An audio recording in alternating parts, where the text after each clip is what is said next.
Hello, Vinvin.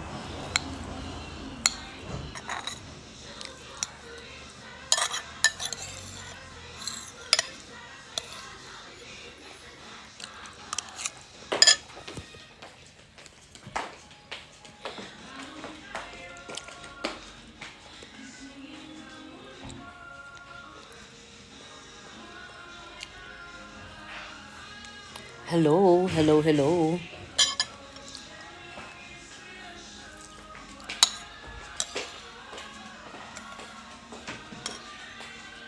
Let's eat.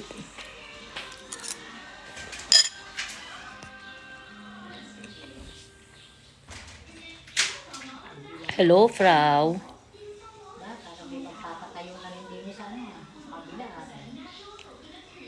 Sa tapat natin?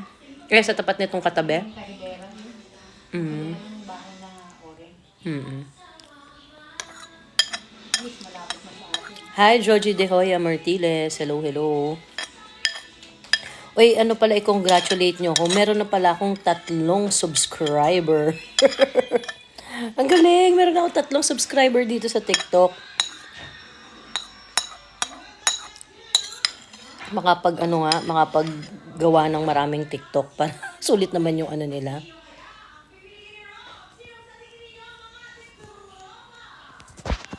Good morning, EJ. Hello.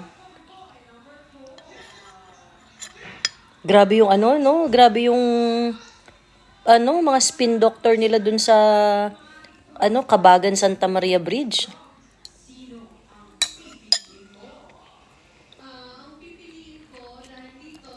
Nam Joey, ano po ba yung OCCRP?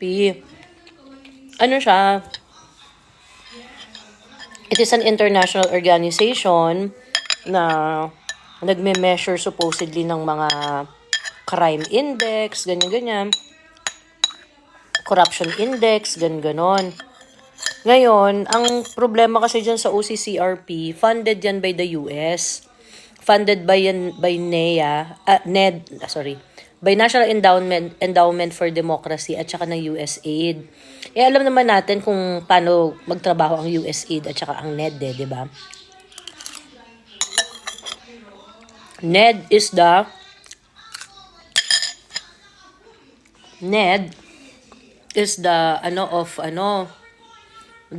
parang yung civil group yan ng CIA. So basically, it is established para sa mga covert projects ng CIA. Ganon. So ngayon nga, di ba nililinis na ni Trump yan? Kasi nga engaged naman talaga yung NED at saka yung USAID sa mga interference sa ibang bansa. So, sinasabi ni Trump dyan,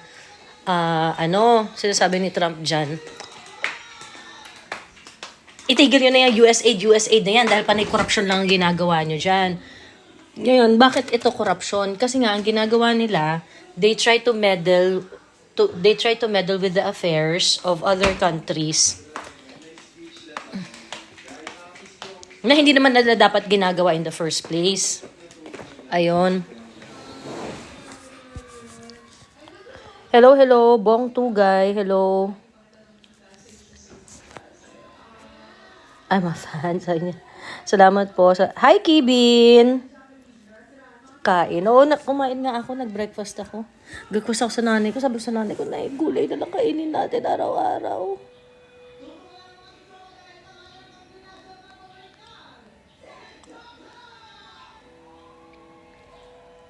Ganyan yung issue ng kabilang kubol. Ito naman si Attorney Claire, natatanga-tanga, readily, inaano na nila agad yung, tawag dito, kino-quote na nila agad yung OCCRPP. Yun, tama ba? Kino-quote na nila agad. It was report made in 2017. At that time, yung Amerika, bad trip kay PRRD. Kasi nga, ang daming kinol off ng mga deal ni PRRD, hindi siya nakikinig sa Amerika, ganyan-ganyan. So it was a propaganda against PRRD at that time. And si Claire Castro, tatanga-tanga.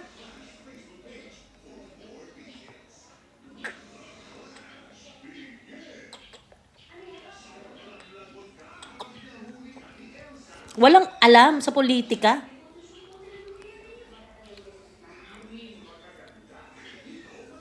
Ang aga mo, madam. Oh, kumain lang ako. Tapos isip ko, mag-live nga ako.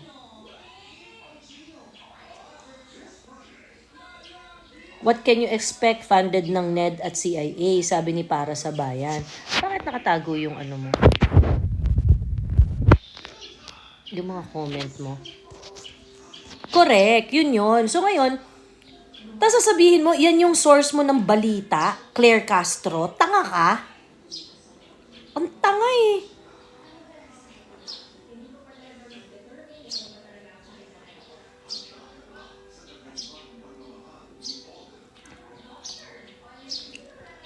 Achievement unlock ni Digong. Salamat OCCRP. Oh, so ito pa tayo isang tanga.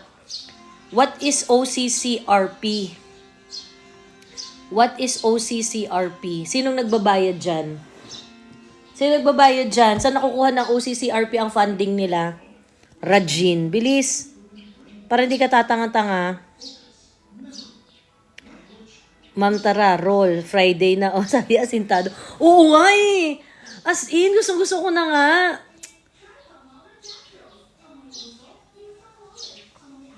Funded by US to peddle US propaganda. That is correct. Yung tipong presidential spokesperson ka tapos magkwento ka about sa kaso mo sa press. Sabi ni Kaganapati, she is so unprofessional. As in, she is so unprofessional. But ang lakas talaga makaganda ng TikTok, ano? Ganda ko, oh! Miss Joey, palpak naman balita sa Kabagan Bridge na Isabela. Sabi ni Ate Ging, hi Ate Ging! Ang fresh na, hindi yung ano yan, TikTok yan. Kasalanan yun ni TikTok. Yung pampa-fresh na yan. Sunog na sila sa PhilHealth budget. Paano pa kaya sa BICAM report? Sabi ni Sorsha. Alam mo, natutuwa ako. Kasi parang, I think the Supreme Court understood na sila na lang yung last frontier. Sila na lang yung last line of defense ng mga Pilipino. So, bisita nila sa rally mamaya sa SJDM, puro Duterte. So, famous na. Ay, mag-ano kayo ha? Mga taga San Jose, mag-video kayo, tapos isend nyo sa akin. Alam nyo na, you know the drill. Yung mga pupunta sa rally ha. Hi ma'am, Joey OFW, registered voter from Dubai. Solid DDS, sabi ni Miss M. Nabutan din kita mag-live. Ano to, sobrang random lang nitong live na to.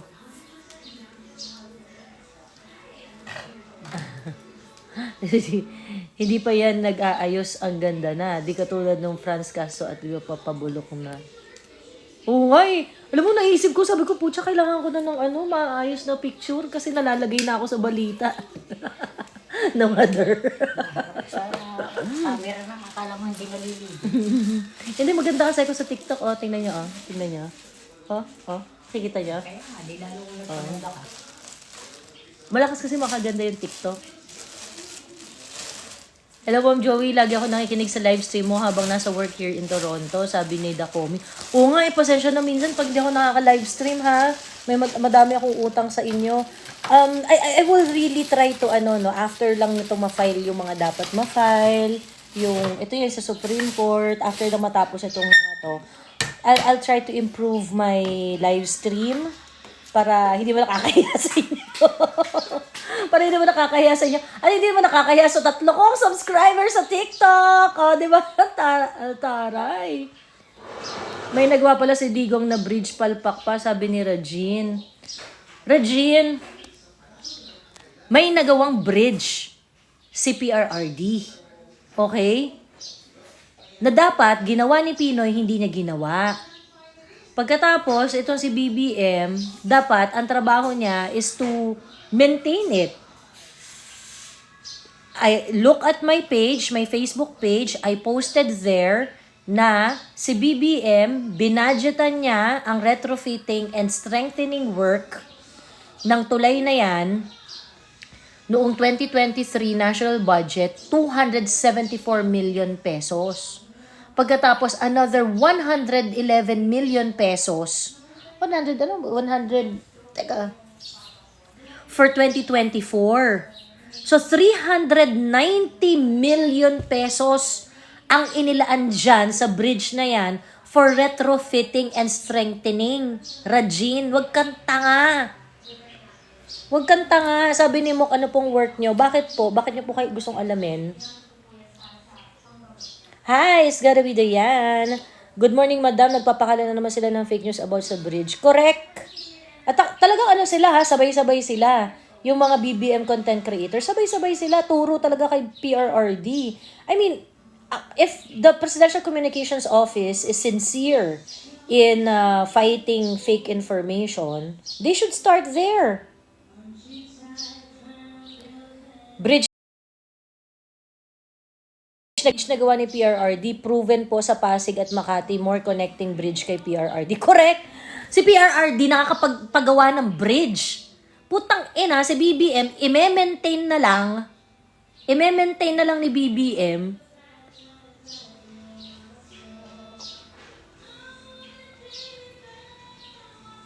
di pa nagawa. Sabi ni Mok, bakit mo gusto malaman yung work ko?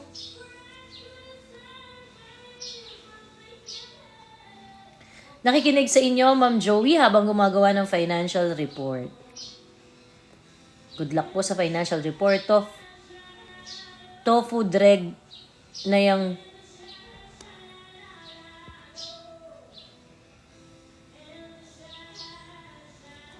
grabe. Ba't ang daming hindi na-approve na comment? Wait lang ha. Ang hirap naman nito. Ayan. May propaganda rin sila na may Chinese social media na raw na nagpapakita sakop ng Palawan ang China. So, what's the influence of that to the central government ng China? Kasi nga palpak ang gawa, substandard, kaya maintain, sabi ni Regine. Regine, wag kang tanga. Lahat po ng bridge at building, merong maintenance cost yan. Diyos ko po, tinakakabuhin sa mga sa mga defender ni BBM. Yung parang, substandard kaya maintain, tanga! Kahit yung pinaka high standard na building, infrastructure, or whatever, meron yung maintenance, tanga! Diyos ko, kaka-high blood tong mga tanga na to. Sana pinutok ka na lang sa pader. Diyos ko, wala kasing bobo ang puta. Ang bahay mo ang bulok, kahit bulok yan, meron niyang maintenance, tanga. Diyos ko. Kasi bobo mga putang ina. Yung mga ganyang klaseng tao, magsipag. Dapat na lang kayo eh. Pinutok na lang kayo sa pader eh. Bakit Yan yung pangarap niya. Pangarap niya maging bobo. Tangina.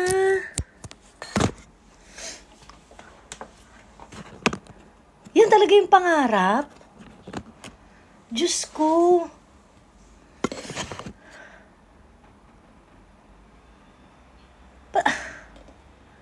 Substandard. Kaya maintain, putang ina. Ito yung tatang-tanga eh. Ito yung malamang wala tong alam sa buhay kung hindi humingi lang ng allowance.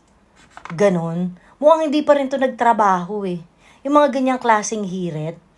When you make stupid comments, it is going to reveal the kind of person that you are. Like for example, when you say, substandard, ganyan-ganyan, kaya maintain, ganyan-ganyan. So, ibig sabihin, probably, because this kind of concept would be understood by someone who had experience in working. Someone who works in a building. Someone who's, ayan, hello.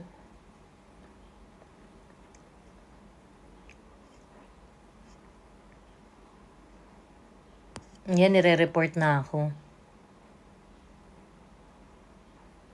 Tulog pa yan, madam, na sobrahan sa... Kalma lang, Miss Ganda, ang puso bang mahulog. That is true, Miss Joey. Lahat ng infra nagdeteriorate yan over time. Lahat ng even your house. Okay? Your house, once it is built, you have to maintain it. Yung ano yan, yung plumbing works niyan, yung integrity ng building mo, make sure na pag lumindol, yung mga cracks ng bahay mo na-address and things like that. It's just that kasi syempre pagka sa bahay mo, hindi ka ganun ka bongga maggumastos. Kung depende sa budget mo, yung pagpapasaayos mo ng ano. Ay naku, Rajin, ewan ko sa'yo.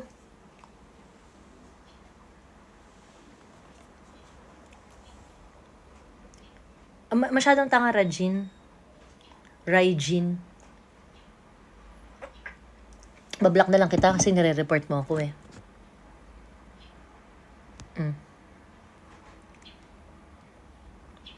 Nire-report ako ni Raijin. Bahay ko nga, maintenance ko sa bubong, 50K agad. Siya nagre-report, sabi ni Don't Be Sad. Correct. Kami, dito sa bahay namin, we had some maintenance work done. Kasi nga, nung nagkaroon ng bagyo na malakas nung, I think 2022, may parts ng ng bahay namin na may mga napeel na parts nung bubong, ganon. So, we have to do some maintenance work. Ganon. Mga bopologs kasi hulata lang alam ng mga sugar. Sabi ni Bingsky. Ba't iba ang body clock mo? Hu. Sabi niya, oo nga eh. True vangagers. Hindi, ano ang tawag dito? May mga kailangan kasi akong gawin today. Ayun.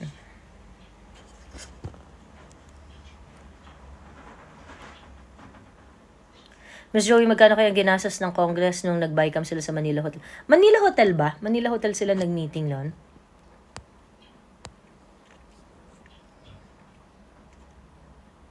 Oo nga, umaga na si Ate Joey nagla-live.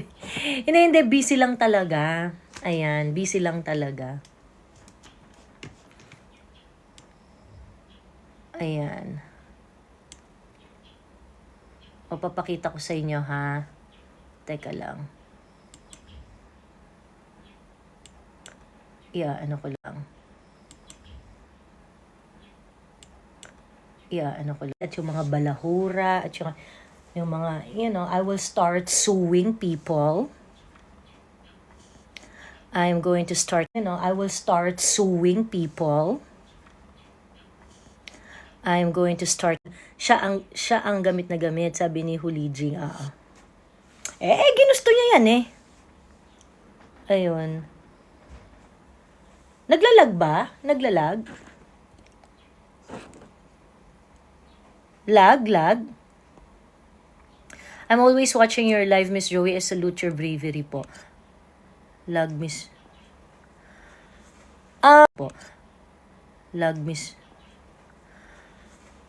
Na mag-live ka, sabi ni Dyson, ganyan. Lag nga live mo, Miss Joey. Oo nga eh. Grabe talagang ganun na tayo, no? Yung darating na tayo sa point na talagang may schedule ang live. Lag pa din? Hello, Glenn Mark Magbanwa from Bacolod Peace. Hello po. I love Bacolod too. O, diba? Ayan, okay na. Ayan, okay na. For the go na. Ayun. Sino yan? Si Mami Laika? Ay, Malishka. Ayan. Ayun lang. GATV, mag-live ka po, sabi ni Dyson. Hindi ko makakakumit ba ako eh. Alam niyo naman, nagla-live lang ako pag nakakaluwag-luwag. Ganyan. Pero sige, ang tawag dito, matapos lang itong mga pinagkakabisihan ko, I'll try to commit on a certain schedule, certain time, kung anong oras. Siguro pag okay, pag mahaba, di sige, mahaba tayo magla-live. Pagka maigsi lang, ako available. Siguro kahit isang oras pwede na, no? Ayan, let's go live more. Pa-shoutout po from Pasig. Hello, Don't Be Sad. Shoutout sa'yo. Nicole from Cavite, watching po sa live mo, madam, habang naglalaba. Ayan, o, diba? Naaliw talaga ako pag sinasama niyo ako sa mga gawaing bahay ninyo. Naglalaba, nagluluto, gumagawa ng financial statement. O, diba? Ganon. Sana with Miss Sas, sabi ni Joanne Simon. Si Sas kasi hindi mo mapipilit yon. Pagka, alam mo yon, pagka gusto nun mag-live, magla-live yon. Tapos, pag gusto niyang mag-join, magjo-join yon. Ayun. At, walang nakakahawak ng schedule ni Sas. Ayan. Ma'am, nakakatawa lang, yung mga nakausap ko, aware sila sa ginagawa ng administrasyon. Ay, good for you, Engineer Sky. Good for you. Correct, habang naglilinis, watching from HK, sabi ni Judy. Eto nga, nasa work while nakikinig sa'yo, sabi ni Dyson. Ayan. Ingat-ingat po kayo dyan. Hello, Antay Kabataan Party List.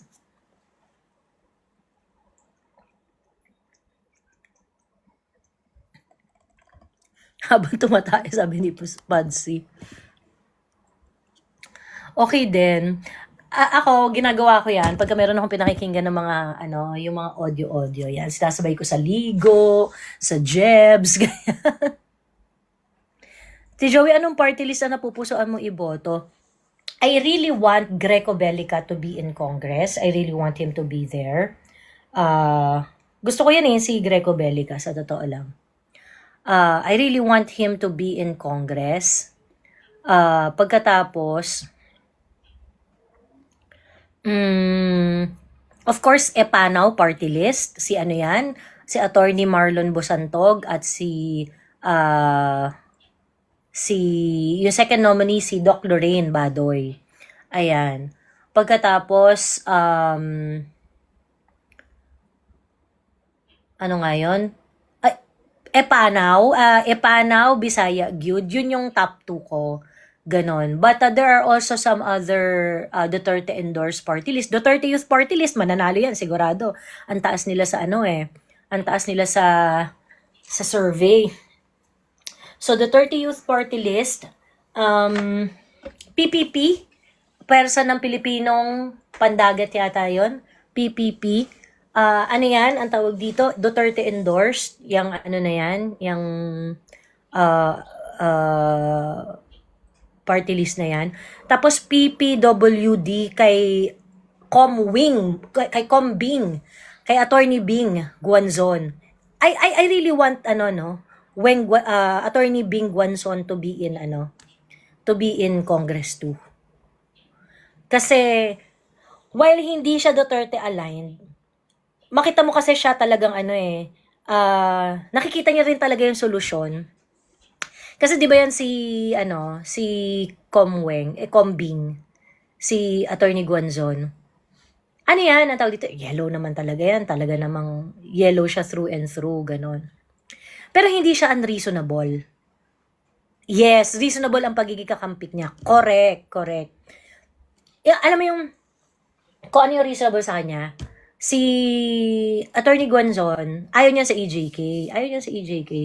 Sabi niya, EJK, yan naman talaga, ayaw kay Duterte, ineme, ganyan. Ayaw naman talaga kay Duterte, sa EJK na yan, ganyan.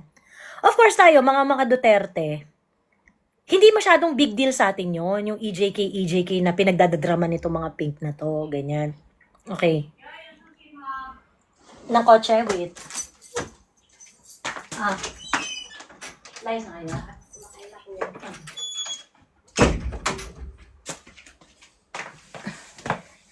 Ayun.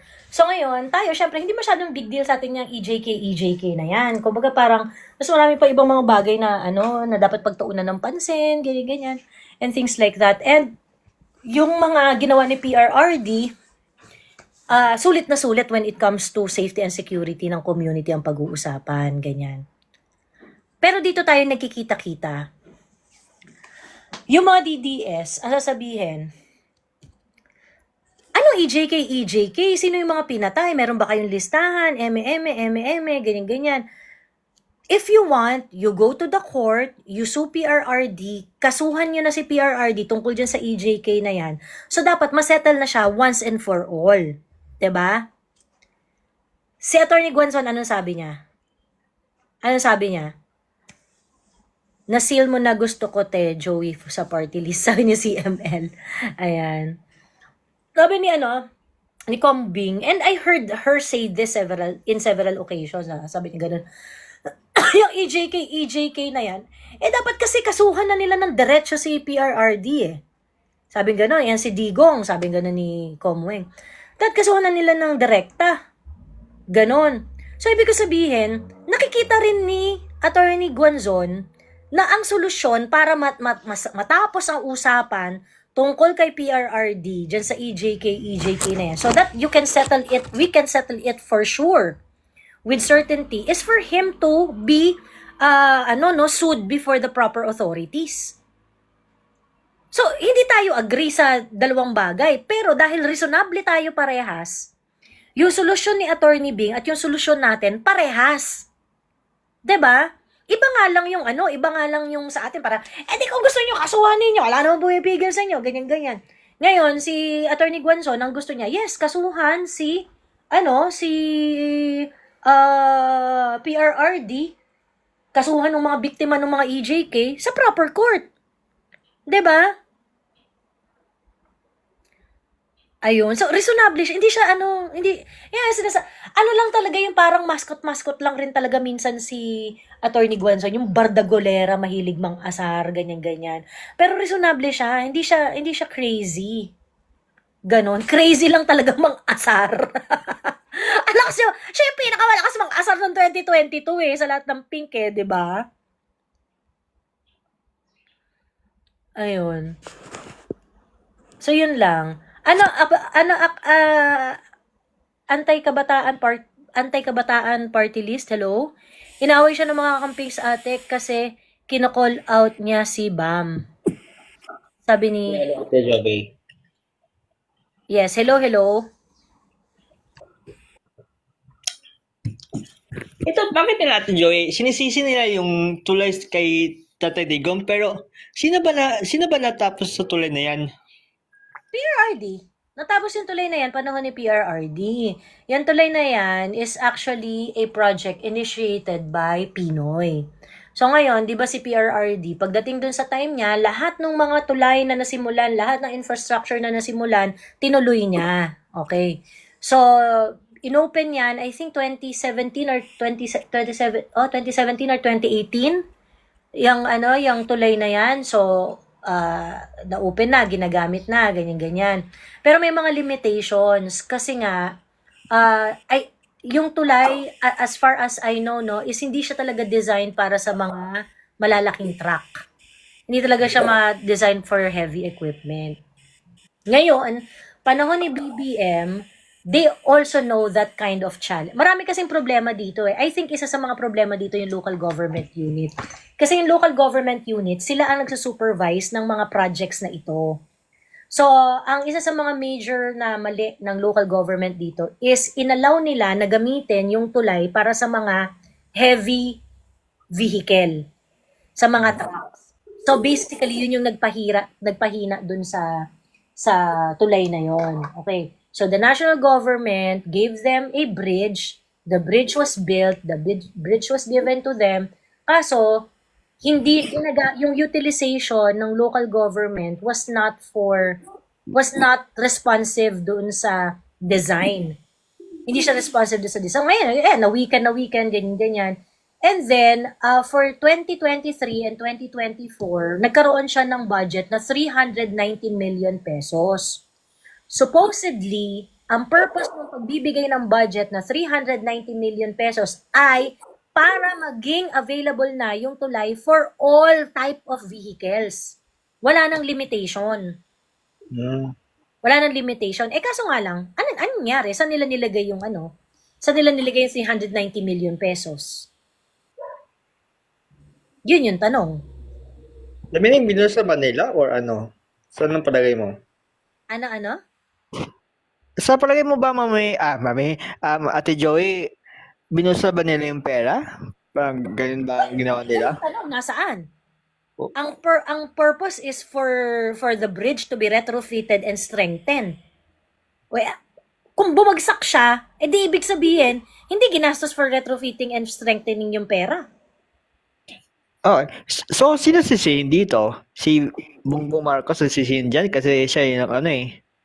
Pinatuloy niya yung bridge na yan. Well, it's DPWH, local government unit, at yung congressman. Ganon.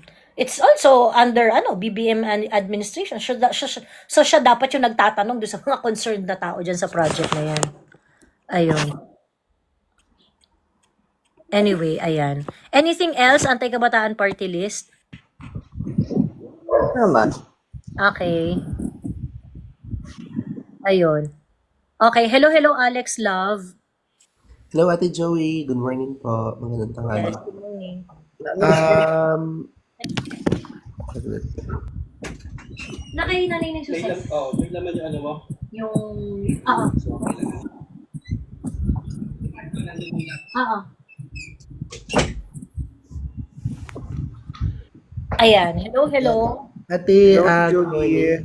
God bless Si you. Alex Love muna, FMU. Wait lang ha. Okay And po. hello, Alex Love.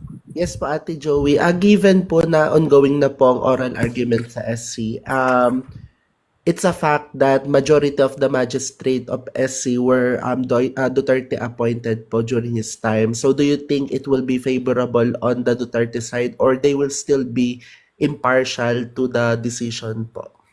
Well, their job is to be impartial. They are the Supreme Court. They are, beholden to the Constitution above anything else. Meron bang influence dyan? Kasi Duterte appointee, ganyan-ganyan, ineme, ganyan-ganan. I don't think I don't think there would be a strong bias in favor of, PRRD. Because at the end of the day, whatever decisions that they are going to make, they are accountable to to the legal community, to the Filipino people. So, kapag kunwari nag-decide ka at hindi mo kayang ipaliwanag yung decision mo kasi gusto mo lang paboran si PRRD, I don't think the Supreme Court will not only now not only in Opo. PRRD appointees, pero kahit yung ibang mga appointees. Ganyan. So, yun. So, parang tingin ko, yung bias towards PRRD dahil sila ang inappoint has a very, very, very small role to play sa kung paano sila magdesisyon.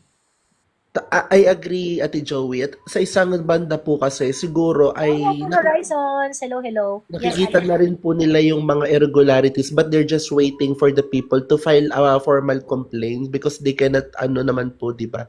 Parang they hindi cannot sila step pwede in. mag-initiate Oo. Tapos last question lang po, ate. Trivial question lang po to. Ano naman pong masasay niyo po kay Miss Jam Magno po?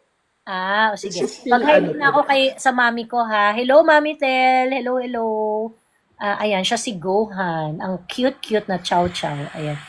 Kay Jam Magno, I think si Jam Magno nangangailangan talaga ng pera, nangangailangan talaga ng trabaho. Hindi po kaya ko po tinatanong not to discredit her kasi kahit po ako nalito kasi I'm not following her anymore so baka po akala nung iba she's still a DDS po but I think she changed her po, di ba? I don't think she knows politics. She doesn't know anything about politics. Is she smart? Yeah, medyo smart. Is she principled? No. She's not principled enough para mag-survive sa mga political discussions. Wala siyang paninindigan. And I think she is in bad need of money. Yeah.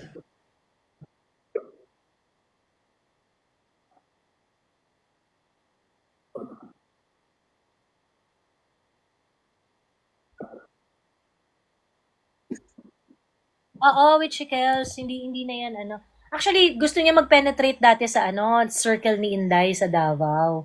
And she was not accepted. Oo, kaya siya ngayon, kay Martin siya ngayon. Ayun. Okay, thank you, Alex Love. Hello, FMU. Hello, Ate Joey. Sinusubaybayan kita palagi. God bless you. Maraming salamat. I just want to say thank you for standing up for the Filipino kasi we really needed someone like you and your team. Especially nowadays na literal na halos, Diyos ko po, Wala man akong team, guys. I mean, yung mga tao na kagaya mo na lumalaban para sa taong bayan tsaka sa Pilipinas, I just really want to say thank you for everything that you're done. I know that you're compromising your safety and your family. We're just so proud that we have some people like you na patuloy na lumalaban para iligtas yung bayan natin sa kung sino magdemonyo. Talagang, alam mo, nakakagigil, from people who's working like me, including myself, na parang we're busting our asses off para buhayin yung literal na bansa. Kasi, as we know it, tax na lang talaga natin ang bumubuhay sa bansa. Kasi, Diyos ko po, tapos ginagago pa nila. And given those information, Ate Joey, any insight about the possibility na managot sila Romualdez and the administration regarding sa SC ngayon? I think it's going to be a long battle. Magsisimula yan doon sa pag-declare ng constitutional yung budget, pagkatapos yung pagdagdag nila sa sarili nila ng malaking pera, pagbabago ng budget nila na approve sa kanila. And it's going to build up little by little. Pero sana.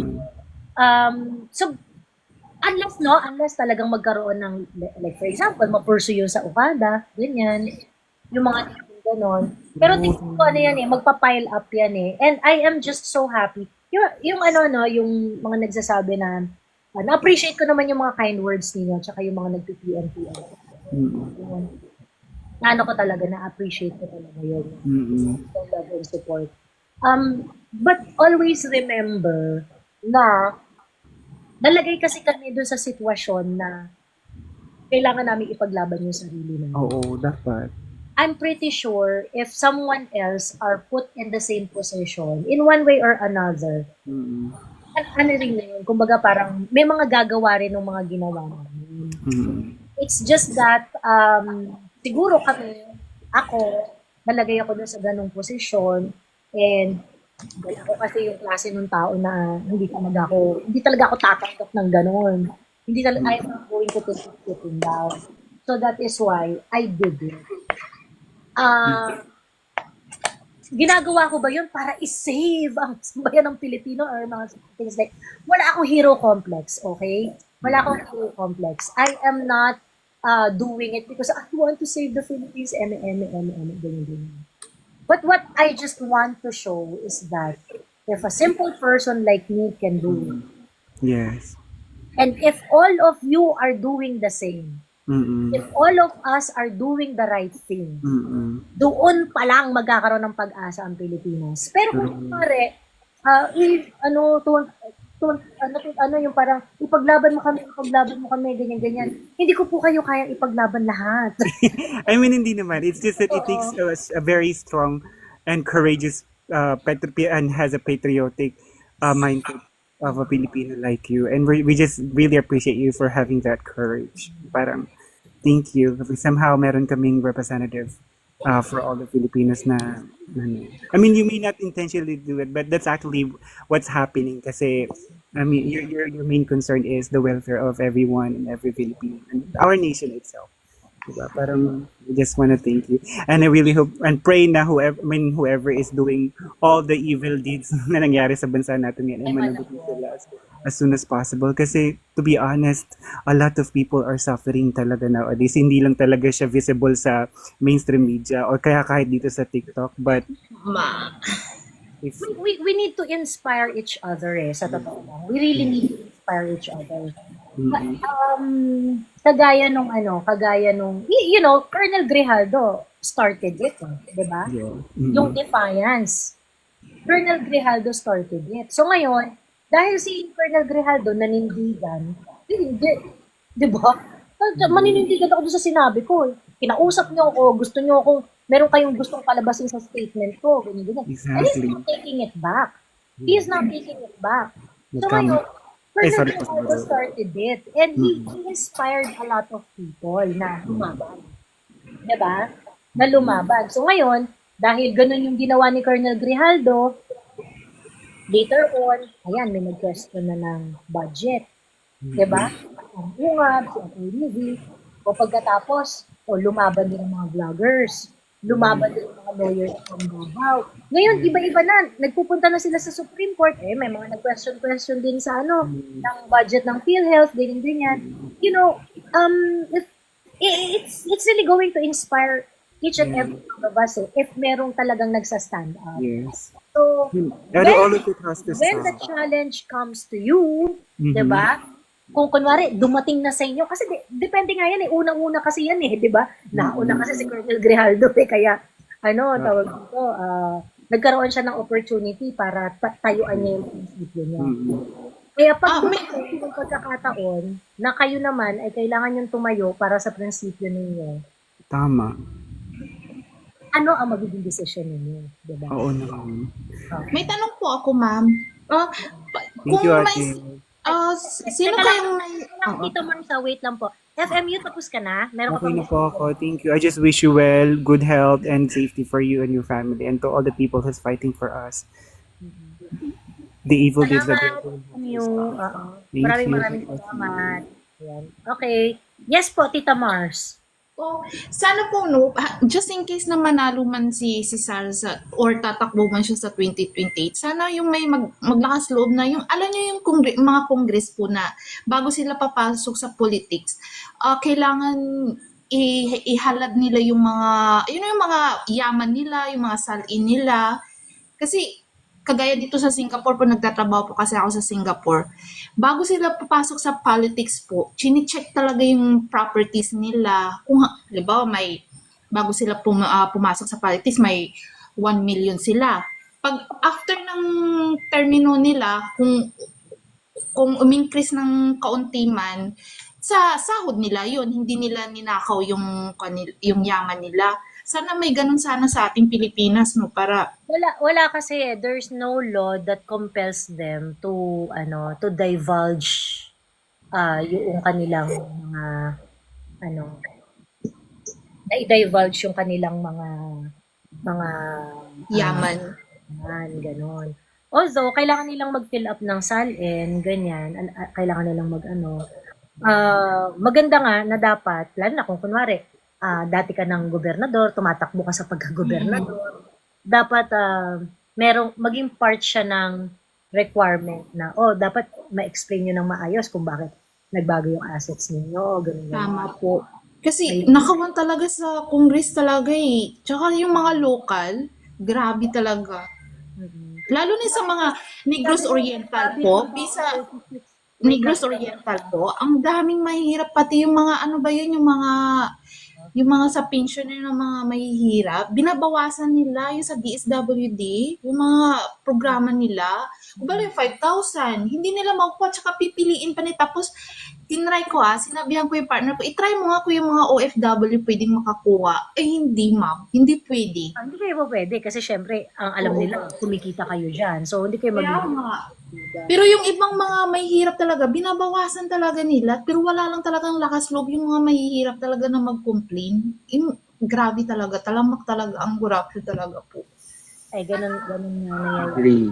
Sabi ni ang tawag dito, sabi ni Bobby Tantoko, at si Tandang Fentanyl nga di ipinakita ang salin niya. Okay?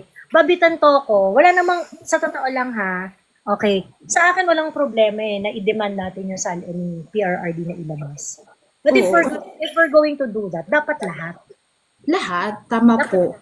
Lahat ng Congress, talamak yung yaman nila po eh. Grabe, ang gaganda ng mga sasakyan. Kasi ang problema dito, Bobby, we know that you want to use it in order to, yung gusto nyong meron kayong balak na gawin, kaya nyo pinipilit na i-scrutinize yan. You know what happened to Justice Corona? Yung mga nitty-gritty ng mga assets na nakalagay doon sa kanyang salin, talagang minalisyahan. At ayun na nga, inano na siya hanggang sa in-impeach na siya, ganyan. Ang problema kasi, Bobby, kayo, pagka nagde-demand kayo ng ganyan, hindi naman kayo honest eh. You're not really asking for the salin in order to address corruption or things like that. Your intention is always very political. Yun yung problem dyan, Bobby. Yun din yung problem, kaya hindi kami makapagtiwala dun sa mga clamor nyo ng mga ganyan-ganyan. You want everyone to reveal their interest, their ganyan-ganyan. Wala akong problema. Go tayo dyan. Pero we have to do it one. Ganon. Ang problema kasi, yung agenda ninyo kay PRRD about that SALN is very political. It is very political. Hindi naman natin kung saan nyo gagamitin yun.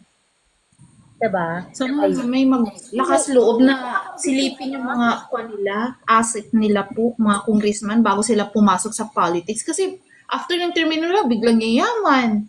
Hindi mo alam kung saan ninakaw. Tapos i-deny nila, tapos ipapangalan pa sa mga kamag-anak. Super kaya nakakainis kami mga bilang OFW. Nakakainis mga balita nila dyan talaga sa Pilipinas po. Tapos yung presidente natin, kailangan talaga magkaroon ng massive fight against corruption. Yun talaga.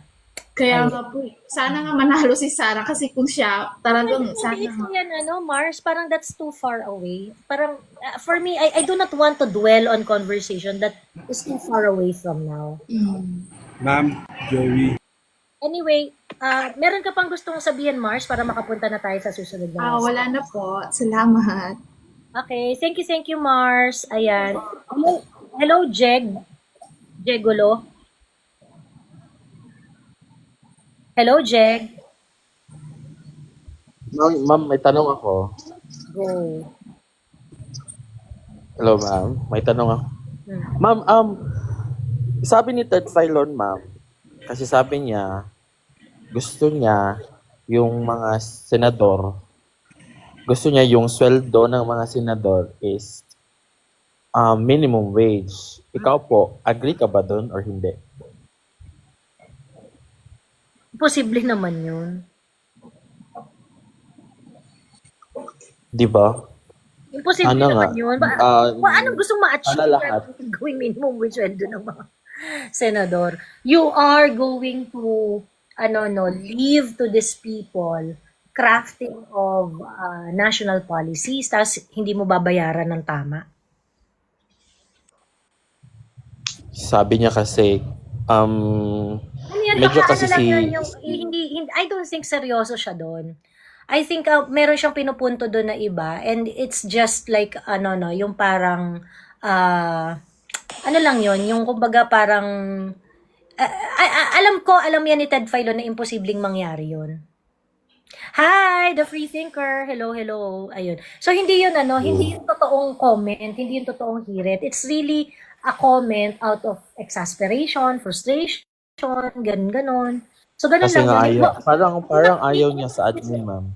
Hindi yun, hindi, do not take it as if yun yung gusto niyang mangyari kasi imposible yun, hindi yun mangyayari. Yun nga. Pero, parang against siya sa admin ngayon, ma'am. Kasi ayaw niya. Yung filter nga, kinalaban niya. I do not want to, if he is, he is being fair do sa mga criticisms niya, and and maganda naman yun, at least, kumbaga parang nagkakaintindihan tayo nila Ted Filon, walang problema. So, as long as maganda yung substance ng kanyang programa, walang problema. True. Thank you so much, ma'am. God bless po. Thank you, Jegolo. Hello, MD. Hello, MD. Hello, ma'am. Ano kung napakaingay ng background ni MD? Sorry, ma'am. Sorry, maingay ba? Sorry, ma'am. Nasa mall kasi ako. Ay, ayan. Okay. Anyway, meron ko. Ma'am, question lang kung anong pong update dun sa pinail niyo na kaso ng mga vlogger. Ano? Final Nino? Ano pong update dun sa may pinail niyo na case kayong mga vlogger po? Napag-explain yung House of Representative. Pinag-explain sila. Di ba nag-post na rin naman ako dyan? So, naglabas ng order ang Supreme Court, pinag-explain nila ang House of Representative doon sa petition namin. Okay, ma'am. Yun lang naman. Tsaka gusto ko lang sabihin, ma'am, na God bless sa inyong lahat and God bless sa ating Vice President sobrang nakakalungkot yung nangyayari sa kanya. Pero alam ko naman may awa ang Diyos. Sana po kayo din patuloy kayong i-bless and patuloy kayong lumaban. Nandito lang kami. Ayan, si FMU sabi niya, bless you more ate, leave muna ako, work muna ako para makatulong sa bayan at sana wag mabulsa ang tax. Ayun, maraming salamat for your hard work FMU. Dinamay pa yung Diyos sa kalokohan niyo, sabi ni Grim. Pero ikaw, Grim ang pangalan mo. Grim ang pangalan mo. Talaga ba? Diyos ko. Pag, ay, yung mga nagmamoral-moral, dinamay po ang Diyos, kinemi. Pagkas profile pic mo bungo. Ewan ko sa'yo.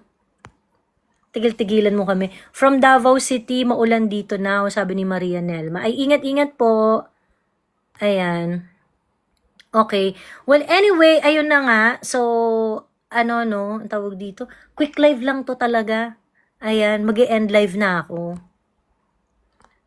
Actually, kumain lang ako. Naisip ko lang mag-live. Yung final nyo daw na kaso. Sige nga, having fun playing ML. Ito na naman, nagma-mind condition na naman sila. O sige, magpapaakyat ako ng mga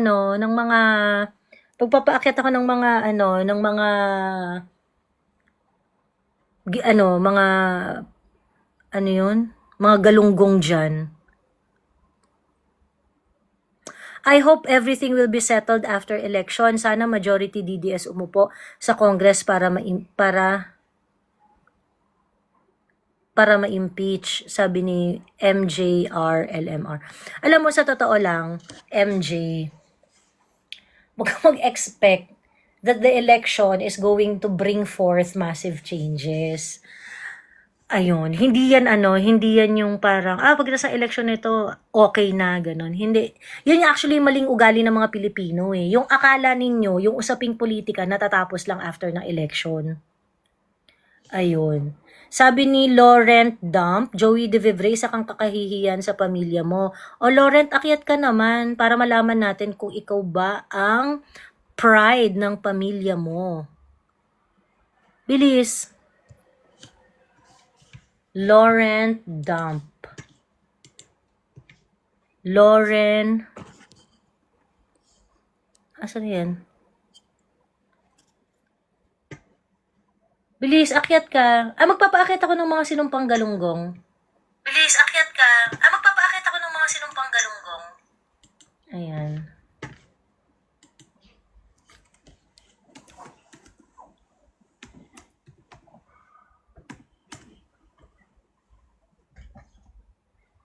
Ang worry ko, dadayain ni BBM ang election 2025. Ay, nako po, hindi nyo na po worry yan dahil mangyayari talaga yan. Mangyayari talaga yan.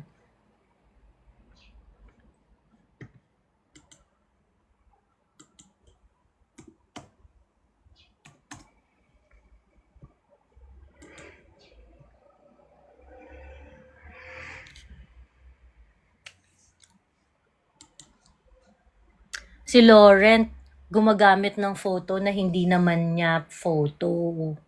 Ayan. Laurent, isa kang kahihiyan sa pamilya mo. Ayun. Dapat hindi ka gumagamit ng photo ng iba. Ayun. At hindi ka ba natatakot sa security mo po pag lumalabas ka? Well, nag-iingat naman. Tuloy daw po impeachment kay VP sa June. I think so.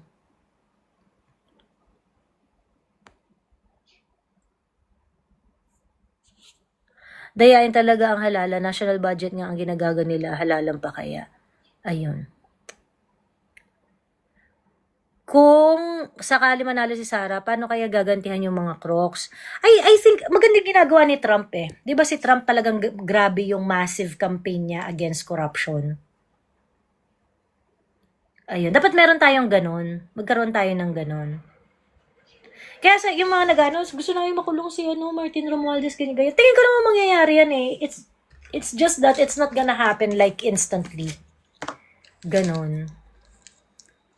Massive cleaning si Trump. Totoo. Hope you and your family safety, Miss Joey. Ayan, yes. Late ako nangyari sa nag-viral na mukha ni F. Elise. Ay, sa totoo lang yung sa akin, parang, ayoko na masyadong pagmamansinin yung mga ganong yung mga ganong intrigue. O, di, may black eye. Ganon. Kasi parang, alam na natin, established na masama ugali ni Lisa. Established na meron siyang say dito sa mga nangyayari sa government policies, ganyan. Ay, sabihin, nagka-black eye siya. O, wala nang para, ano ngayon? Tangina. Buhay pa rin, di ba? Buhay pa rin, di ba? Parang I think we should we should learn how to let go that kind of story. Yung na siya na meron siyang black eye, meron siyang ganun. So, it's unimportant.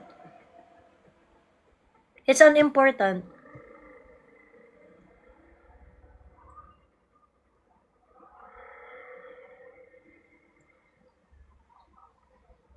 Kung may black eye siya, deserve niya yun. Parang, di ba parang, ano pa ba natin? Ilalayo, content pa ba natin? At the end of the day, yung black eye gumagaling. Papa-doktor lang niya yan. Feeling ko pinilit ni Vangag si Claire kahit ayaw ni Galema na uwi sa bugbugan. Yeah.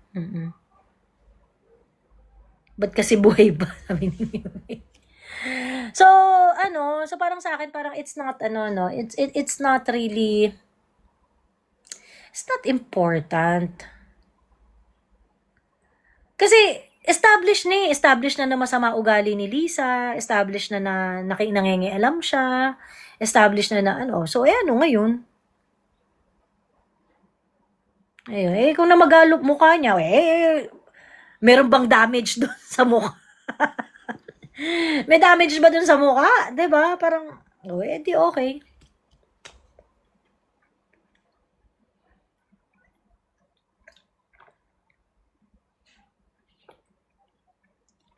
Hindi na para i-highlight pa yung, siguro yung mga ganyan, para may speculation na.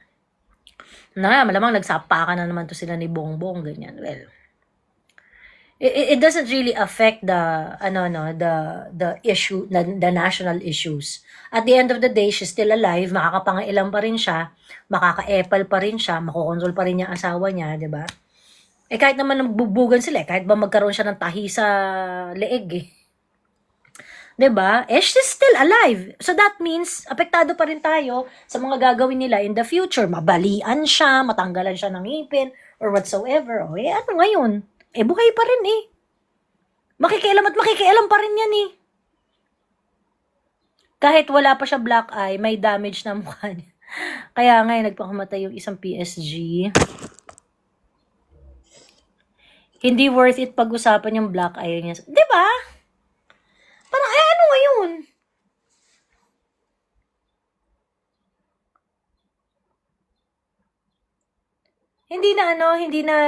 Hindi na importante.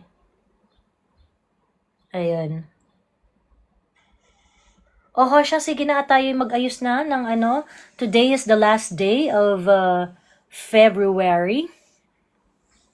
Wala naman na bago, sabi ni Erich. True, di ba? What can you say about the new PCO? Well, she's not very smart. Unang-una, si Attorney Claire, marami siyang katangahan actually. Like, meron siya mga hirit na, well, as a lawyer, ito ang opinion ko dyan, na parang tanga. Government official ka na, wala ka ng opinion. Wala ka ng opinion. I-communicate mo ka anong stand ng government. Ayun. Hello, Joey, be strong. Ano yun? And be proud of being a good Filipino citizen, sabi ni Ken. Maraming salamat po. Hindi worth it. Hello, Mike from La Union. Uy, Mike, huwag nyo nang iboto si dyan, si Baby Boy Tambre Ortega. Ate Joey, pabati naman, birthday ko bukas. Silent supporter mo ko, Frank TV. Happy birthday, Frank TV. Hello. Enjoy mo ang birthday mo bukas. Ayan. Ano pong tip nyo? Magre-resign po si Junel. Sino Junel? District 1 po sila. Ay, hindi mo sila ka-district, Mike.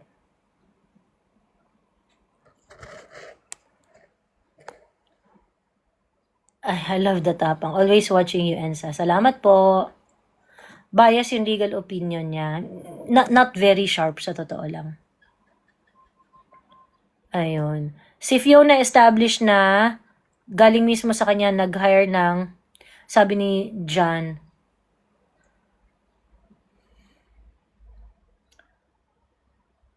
that is preconditioned doon sa fact na tetagihin si Sarah. So, ibig sabihin lang nun, if you're going to do it to Sarah, Sarah is going to do it on them also. But the condition is, someone has to start it. Ito naman mo, establish talaga na si Sarah, ganito, ganyan, eme. That's Maranao sensibility. That's Maranao sensibility. Yung mga Maranao, an eye for an eye. You take one life, you pay one life. O ano sasabihin mo sa mga Maranao?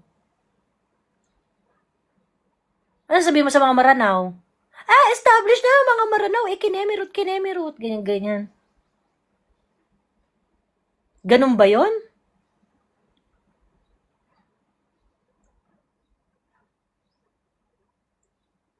The fact na planned and may hinire siya,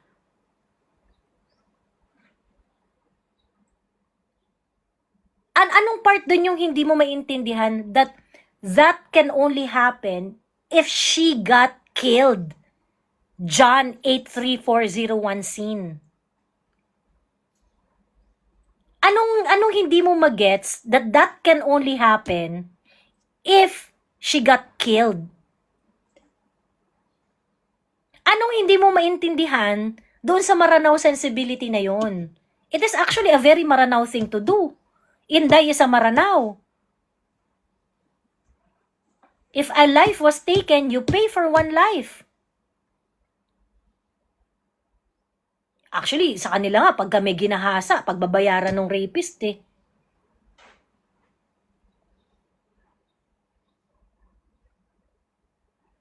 O ano yung fact? It is a fact that planned kineme. Fact rin ba na nagkaroon ng attempt sa buhay ni Inday Sara?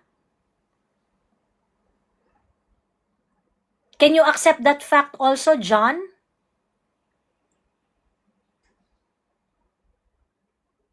Huwag kang mag-drugs dyan para hindi ka tanga.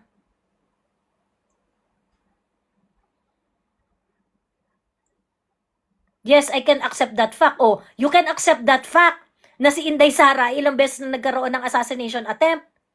Pagkatapos, hindi mo matanggap na si Inday Sara ay i-ooperate niya yung kanyang Maranao sensibility o pag nagtagumpay itong mga to sa pagpapategi sa akin, gantihan nyo. Oh. Now it's a problem for you? Johnson?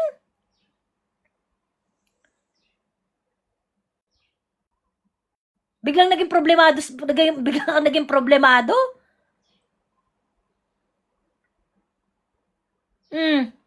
Kung meron ditong mga akyat kayo, bilis. Otherwise, mag-i-end live na ako. Dapat investigahan yung kiniklaim niya na wala ngang nagsumbong na nga siya. Hindi siya pinansin ng PNP. Di ba sinabi na nga niya? Johnson? O ngayon, ikaw, paglalaban mo ba yun? Somebody's trying to kill the vice president. Ineme, ganyan. Do you call out for that? Hindi. The established na fact na nag-hire siya ng kineme. Yeah, if she get killed.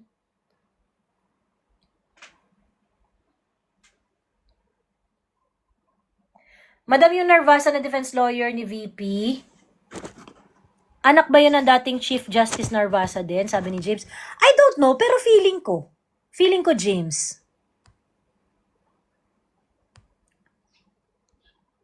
Ayun. Yan kasi yung problem dito sa mga to, no? Especially yung comment tungkol dun sa retaliation ni Inday Sara.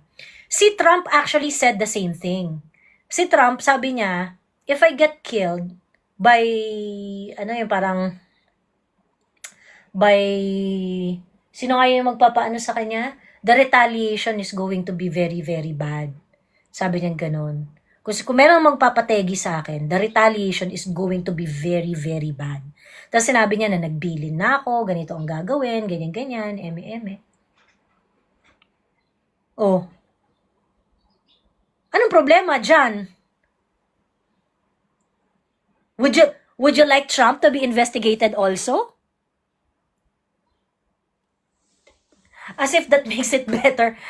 Ibig sabihin, John, in order to survive, you have to create contingencies. Yun yung point doon. People of that stature, like Sarah, like Trump, and like other, like other world leaders, they really have to make contingency. Naintindihan mo ba yung contingency? Eh ngayon, ikaw, ba't hindi ka naglalabi para sa protection ni Inday? Eh, alam mo naman pala at aware ka naman na pala na meron siyang mga assassination attempts. Yes, what in the world makes it okay to threaten anyone? Sabi ni John, there is nothing wrong in threatening criminals.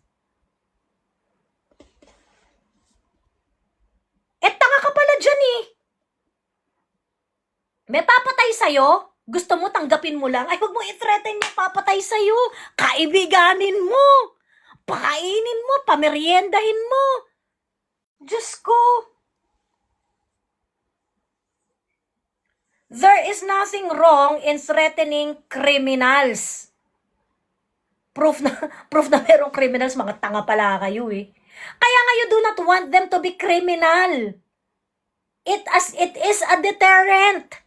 Do not do it. Do not think about it. Kasi pag naging criminal ka at tinegi mo ako, mamamatay ka din. Diyos ko, ay, ang bobo kausap itong mga to. Sobrang ano. Ba't ka maghahanap ng proof? Ang ayaw mo ngang mangyari ay maging criminal sila. Kasi pag naging criminal sila, mag-ooperate na yung threat mo. Kaya nga siya threat. Kasi you do not want them to cross the line. Mga tanga. Diyos ko. Grabe, sobrang bobo ninyo.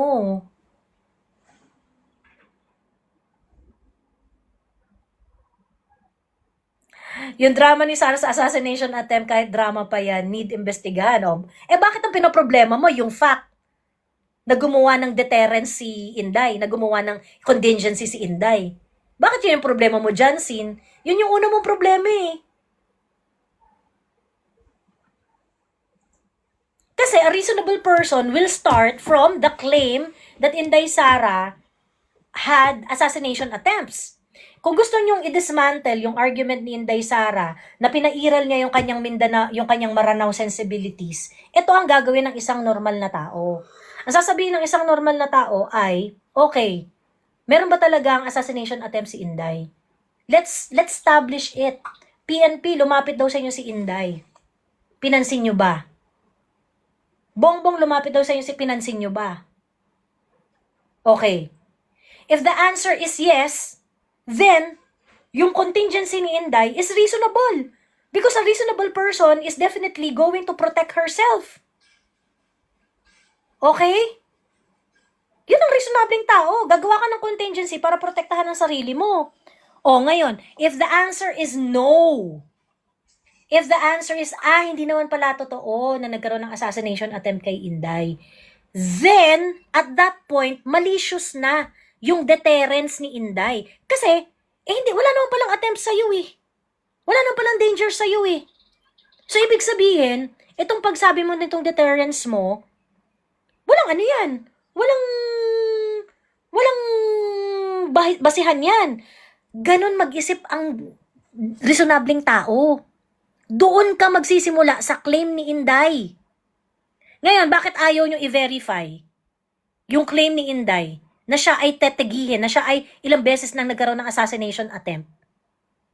Kasi you just don't want to listen to her. Ganon lang yun.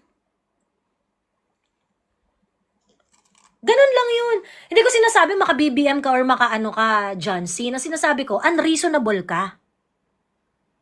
Unreasonable ka. Kung reasonable ka, ganun yung pag-iisip mo.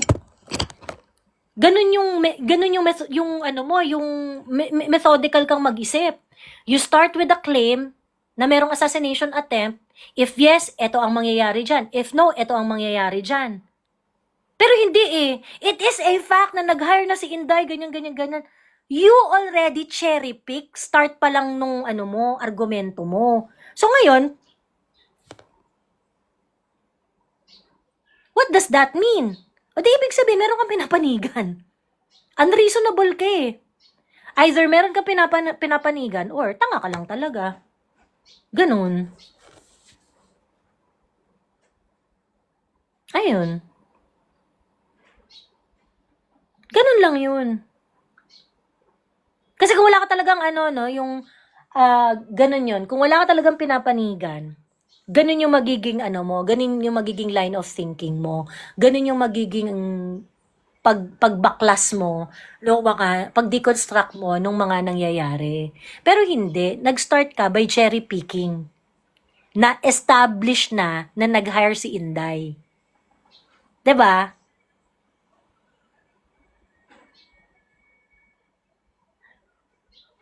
Ayun. A threat for a threat. Tapos nung tinreten mo yung nagbigay ng threat, nagpa-victim, sabi ni Aphrodite. Anyway. Ate, sino pwede magsabi? Ate, sino pwede magsabi ng ganon? Example, sige, subukan niyo ako sapakin, papares ba kita sa frat ko? It's mutual assured distraction strategy. Yung ganyang klaseng contingency is called MAD. Mutual assured destruction. And that is a deterrent strategy. So ngayon, para establish na si Ite, dapat kinemi.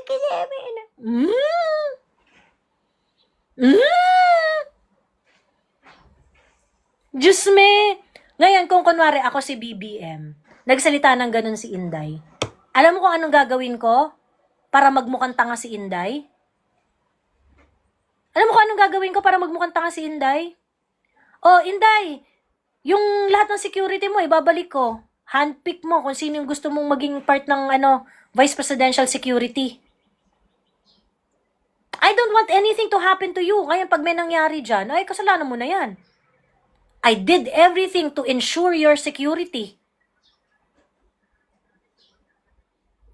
So pag nategi ka or whatever, it's not my fault. Ikaw ang nagprotekta sa sarili mo. Ikaw ang namili na lahat ng security mo.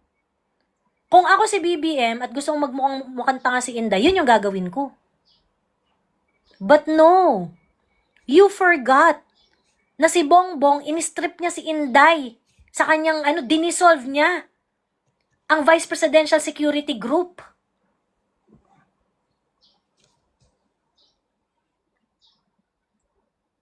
Ilabas niyo ang proof na may threat para maniwala kami, sabi ni Lebrong Germs. Sabi niya, bakit naman importante kung maniniwala ka o hindi, Lebrong Germs? Hindi importante opinion mo, Lebrong Germs. Diyos ko, hindi mo nga mapakilala sarili mo sa TikTok, ikaw pa magde-demand. Di na.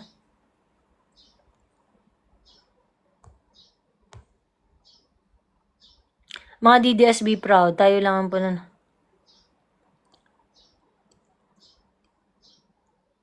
Ayun. Ate Joey, post mo live mo sa TikTok sa YT. Di nagno-notif sa akin every time you do live here. Sabi ni Lala Mobe. Ayun. Meron nang nagkikilos protesta dito. hindi ko na-upload yung TikTok sa Ayan.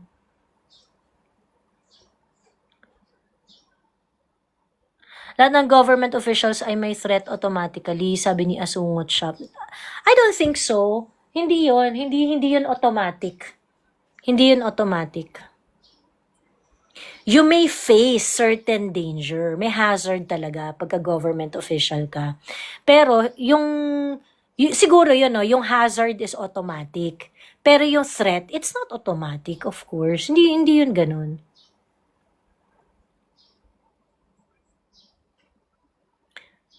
Hi, Miss Joey, watching from South Korea. Nagreflects. Nagsampa ba ng kaso si Inday sa korte na may threat siya? Ba't siya magsasampa ng kaso sa korte?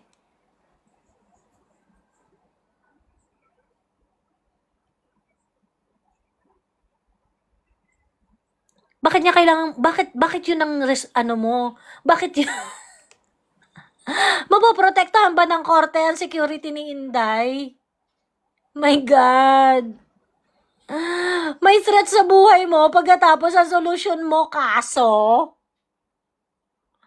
Pag nagkaso ka, mawawala ba yung threat kang putang ina ka? Huwag naman kayong bobo, ano ba yan? May threat sa buhay mo, papatayin ka, ang solusyon mo magkaso? Pag nagkaso ka, mawawala yung threat. Putang ina, bobo. Diyos ko. Uubusin mo pa yung oras mo na mag-hearing-hearing kesa pagtuunan yung security and safety mo? Bakit ang tanga ninyo? Ano ba yan? Ay, papatayin ako. Teka, tatawag ako abogado ko. Magpa-file ako ng kaso. Diyos ko, tanga ina, mga bobo ang puta. Anong gagawin ng judge dyan? Do not shoot Inday! No! Tapos, yung judge yung lalapit para saluhin yung bala, gano'n. Ewan kasi yung mga putang ina nyo, napakabobobo ninyo. Diyos ko! Nagkaso ba si Inday? Puta, assassination attempt sa'yo. Tapos ang suggestion mo, mag-file ng kaso. Tanga! Putang ina mo! Diyos ko!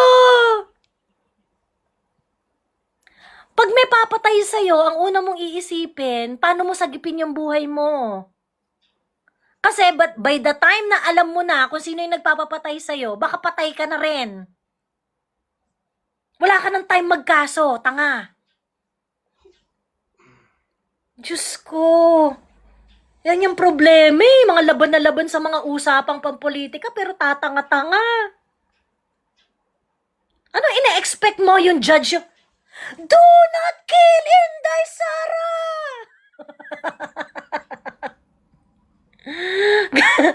No! Gaganon yung judge para hindi mapatay si Inday Sara. Yung suggestion na, papatayin ka, magkaso ka! Tangina, boba! Diyos ko, mga tao talaga dito sa TikTok. Palibasa dito sa TikTok kasi, sa TikTok, marami ditong troll accounts. Ayan, kaya yung parang shameless talaga sila mag-comment ng mga kabobo. Diyos ko! Mana sa leader mga to bangag. Yung mga ganyang klaseng mag-isip, mamaleni yan eh. Yung mga ganyang klaseng mag-isip, mamaleni yung mga yan. Di ba si Mama Lenny ganun? Laglag bala ba? Di gawin nating legal yung bala. Tanga-tanga talaga. Talaga ba? May papatay sa'yo? O di magkaso ka.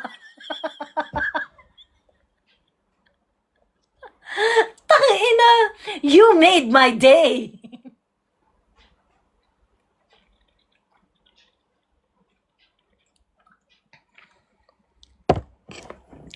Nasa planning ka pa lang ng case, kaka-review ng Consti, may halong poison na yung kape mo. Sabi ni Franz, true. hindi ka na magkakaroon ng opportunity na kasuhan. Kasi by the time na na-file mo yung kaso, patay ka na. Diyos ko.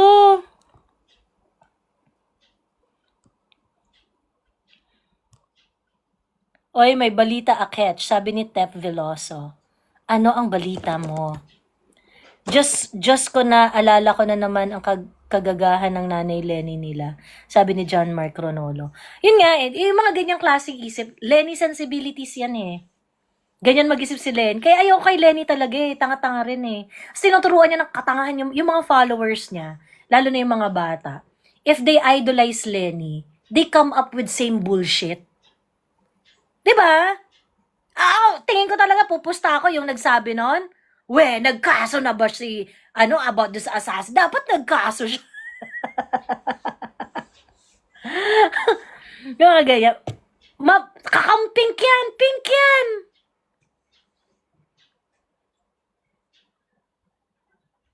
Nakakahawa sa supporters ang kabobohan ng leader nila. Kasi justify ng ginagawa ni Lenny eh. 'Di ba?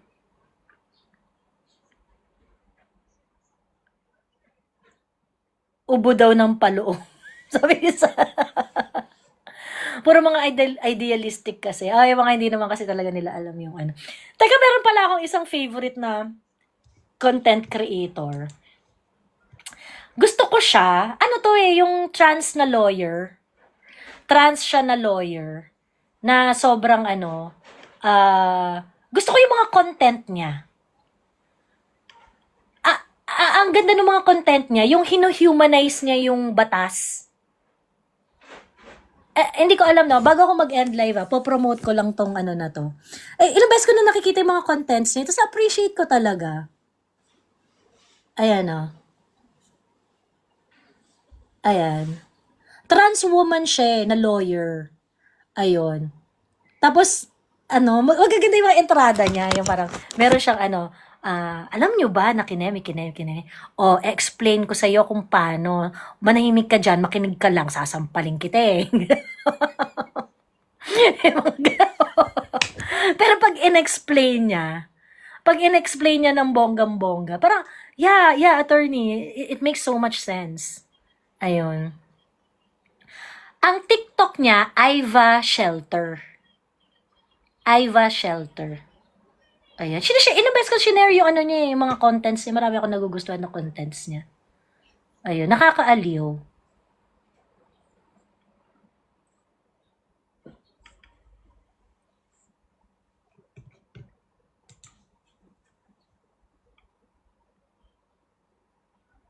Ayun. Kaso nga lang parang yung minsan yung niya, kasi nga syempre trans di ba?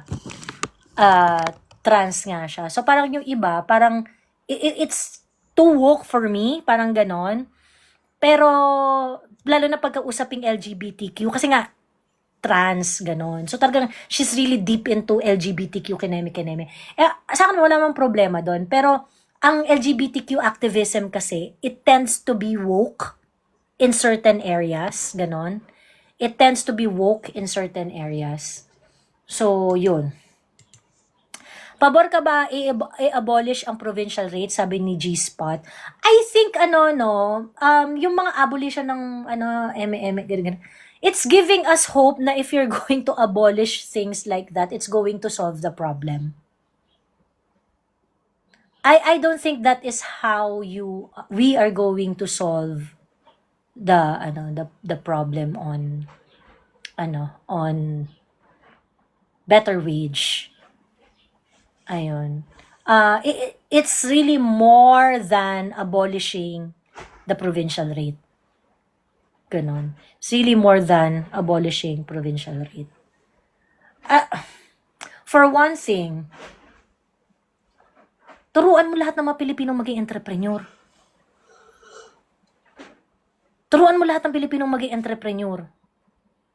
Ganon. Kasi kung entrepreneur sila, hindi sila sa sweldo. Hindi sila aasa sa sweldo. O edi hindi ka matatali sa provincial rate. Turuan mo sila lahat maging entrepreneur. Ngayon, kung lahat sila entrepreneur, kung lahat sila merong negosyo, merong kailangan nila ng mas maraming workers. At pag kailangan nila ng mas maraming workers, doon ka na magkakaroon ng true competition.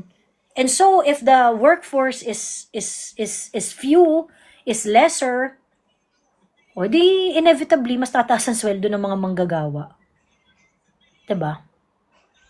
Parang ako ingat-ingat lang rin kayo dun sa mga nangangako na kasi that's sloganeering eh. That's slogan politics. Ay abolish ang ganito para ganito. But in reality, it's not gonna work. It's not gonna be like that. Ayun.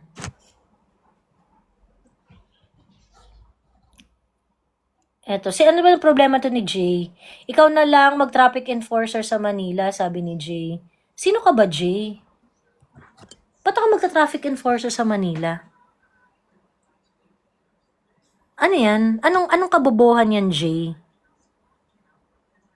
Hello, Sawamura Daichi. Watching from Europe, Hungary. Hello, hello. Kailangan magkaroon muna ng madaming trabaho sa province bago mawala ang provincial rate. Kasi kung kunwari, nawala ang provincial rate, pero wala namang trabaho, wala namang opportunity. Pagkatapos you wanted to rationalize the salary, then it becomes a bleeding wound for some business for some entrepreneurs. Hindi rin maganda 'yon, 'di ba? Kaya nga kaso 'di ba yung para abolish ang pangalan nito, yung kumbaga parang kasi yung provincial rate kaya naman yan sinet kasi you do not want abuse to happen. Ngayon, ano yung mga assurance na if you leave the salary and wages, na market driven, ano yung assurance na hindi maaabuso yung mga manggagawa? 'Di ba? So, for me ingat-ingat kayo dyan. Alam ko dyan sumikat si Eli San Fernando eh. Pero ako it's a good thing that it's being talked about, ganyan. It's a good thing that it's being talked about. It's a good thing na napag-uusapan siya, ganon. Pero yung promise niya is hindi makatotohanan. Hindi abolition ng provincial rate ang sasagip sa Pilipinas or sa mga manggagawa. Ganon. Ma'am, your take on Vince Dizon's order to remove ASEX and USEX po? I don't know. Let's see. Well, there's nothing to comment about it. Let's wait and see if it's gonna work or not.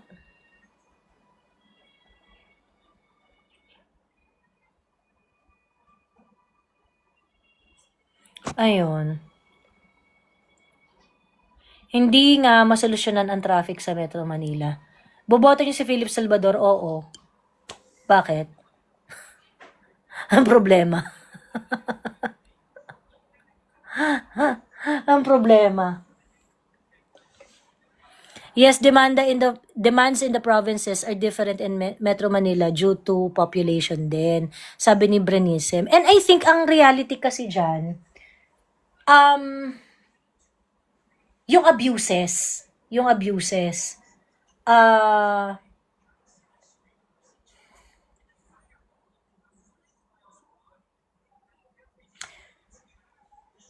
eto malala yung probinsya na to, disakop na sila nung mga, kung ano yung regional wage na required dun sa area na yun. This was parang yung pabrika ng suka. Tapos ang mga pasweldo nila dun sa mga trabahador nila, 17 pesos per day. 17 pesos per day.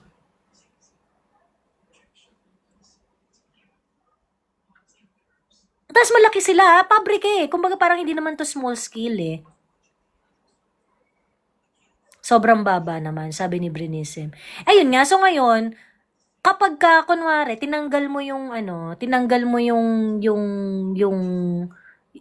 I'm just trying to balance here. Alam ko rin naman, marami rin namang, kumbaga, instances na dapat hindi na yan minimum wage or things like that.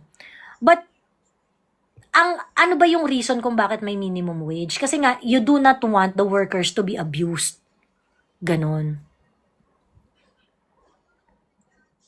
What, 17 pesos, meron pa pala nagpapasweldo ng ganyan, grabe. Oh, na ano yun, parang na TV Patrol yun. Matagal naman na to ha, to be fair. Matagal naman na to. Mga tipong, siguro mga 10 years ago. Ganon. Na, pinalabas sa TV. Di ba before yung TV Patrol, meron silang mga ganon na show, yung mga abuses na nangyayari sa iba't ibang lugar. Grabe, di ka makakabili ng ulam. True. Sabi nila, lugi daw ang negosyante pag abolish ang provincial rate. Tingin ko hindi rin naman yun talaga super totoo. Hindi rin naman yun talaga hindi rin naman yun talaga hindi rin naman. I don't think ganun rin naman. Bakit pumapayag sila sa ganung sweldo, sabi ni Mami Ellen, ni Ma'am Shiel pala, Eldo. Unfortunately, meron talagang pumapayag sa ganun. Kaya nga, yun nga yung goal nung minimum wage. Kasi yung mga Pilipino, marami sa kanila naaabuso pagdating sa mga trabaho. And then, if walang minimum wage, tatanggapin nila kahit magkano.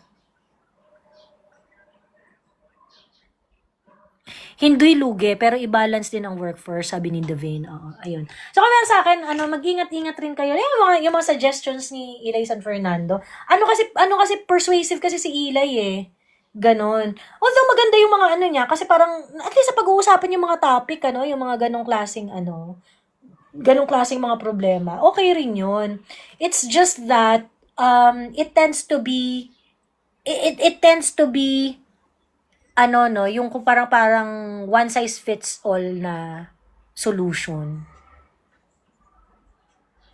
Which I don't think is appropriate. Ayun. Siguro need na din mag-expand na exclusive. Hindi. You teach every Filipino how to become entrepreneur.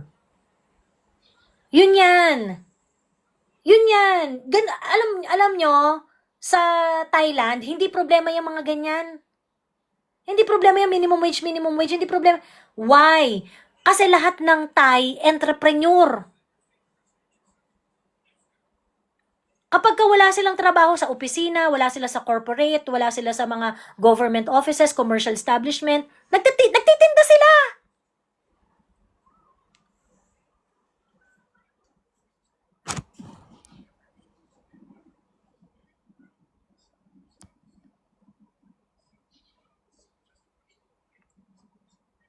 Ayun, Norse, yung nag-predict na mapapalitan ng presidente, sabi niya may babae na papalit. True kaya yun? Hindi natin alam. Pinapredict nga lang niya. Norse, wag kang mag-spam. Ayun.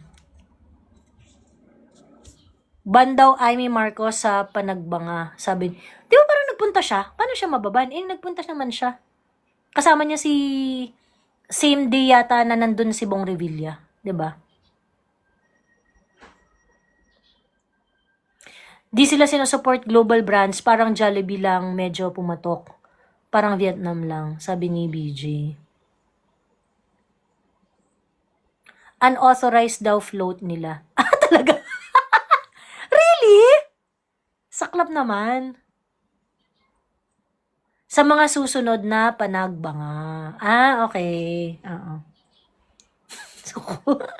Oo. Sabi niya talaga ba? Kaya nga po ata, binan dahil nagkampanya doon. Ah, okay. Ayun. So yun yung ko doon, yun yung take ko dyan sa, yung minimum wage na yun. Parang, at the end of the day, ang goal mo kasi is better condition for the workers. Ganon. Ang sa akin kasi, bakit kasi pinipilit mo na magstay sila as worker? Why don't you teach them to become entrepreneur? Diba? Why don't you teach them to become entrepreneur? Kaya nga, yung sa Thailand, meron silang mga puno ng whatever, ganyan-ganyan. Oh, nilalako na nila yun. Pupunta na sila sa tiyanggian nila, ilalako na nila yun. Hahanap sila ng lugar na maraming turista, ilalako na nila yun doon. Ganon. Ate, dumibalat mo, sabi ni AJ. Anong problema mo, AJ? Ikaw nga troll eh. Di ka pinapakailaman dyan. Pinapakailaman mo yung balat ko. Pagka troll ka, huwag ka masyadong mapagpansin sa mga physical attributes ng ibang tao. Tangina. Meron taong di talaga para sa business. No. Yan ang tanggalin nyo sa utak ninyo. Okay? Kaya tayo utak slave eh. Kasi iniisip nyo na may taong hindi pang business. Kaya nga you have to learn it. Kaya nga you have to think about how to do it. Kaya nga dapat i-increase ng mga Pilipino yung business sensibilities niya. Ganon. Ayun, ikaw ate, anong business mo? I established several businesses already. Yung iba, hindi ko na kinontinue. Yung iba, it really gave me, funds necessary. Funds that I need. Ganon. So, yun.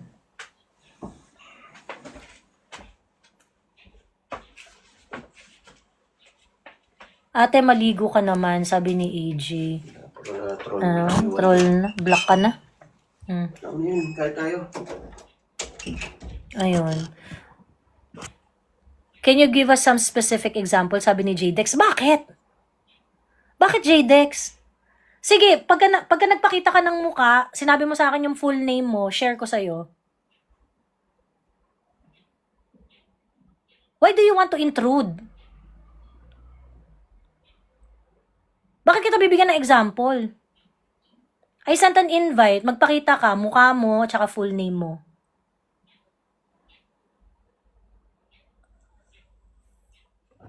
Why do you want to intrude?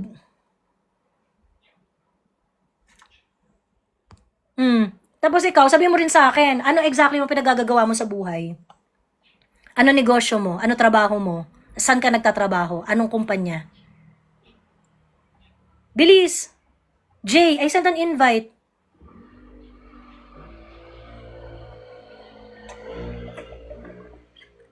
So ngayon, answer me. Is your question okay?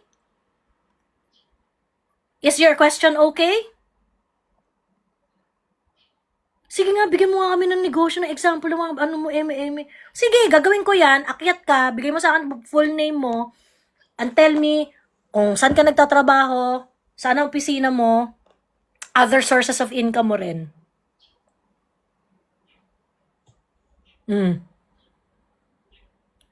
Suddenly, it's not a nice question, ano?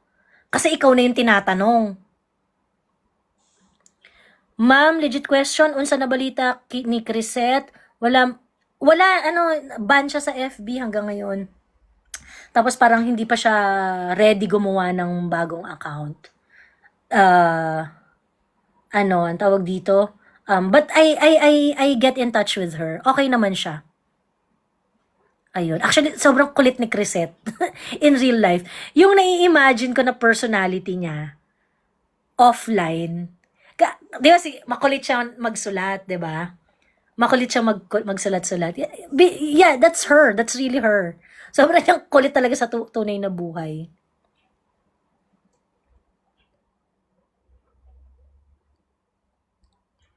Ayun. Sa June pa, malilift ban ni Crisette. So, kung gano'n siya kakulit sa pagsusulat niya, in real life, gano'n din siya kakulit. As in. Ayun. Sabi ni Bobby Tantoco, happy ako na tinatanggalan ng platform ang mga DDS. Ito si Bobby Tantoco, ito yung best example ng hypocrite who cries about human rights violation, mga ganyan-ganyan, pero laughs at the deprivation of human rights of other people. Bobby Tantoco, 36. Yan ang best example ng hypocrite. 'Di ba? Galit sa mga Duterte kasi human rights violator, pero siya human rights violator mismo. 'Di ba? enabler ng human rights violation. Kasi, happy ako natanggalan sila ng platform kineme. So, yung mga kagaya ni Bobby Tantoco, ano lang siya, yung kapag kasang-ayon sa politika niya, against siya sa human rights violation. Pero, kapag kayong mga hindi niya gusto, na-deprive sa kanilang basic human rights, okay sa kanya yon. Di ba? Yan. Ganyan klase ang mga tao na sobrang hindi makatao. Tapos, yan yung mga klase ng mga tao na gustong magdikta ng politika natin. 'Di ba? Yung mga ganyang hypocrite ng mga tao, yan pa yung gustong-gustong magdikta kung anong dapat paliwalaan natin sa politika. 'Di ba? Tangina nyo! Tangina nyo! 100 times! Ayun. Plastic ang puta! Ayun. Siya, sige na, mag-end live na ako. Ayan. Mag-end live na ako.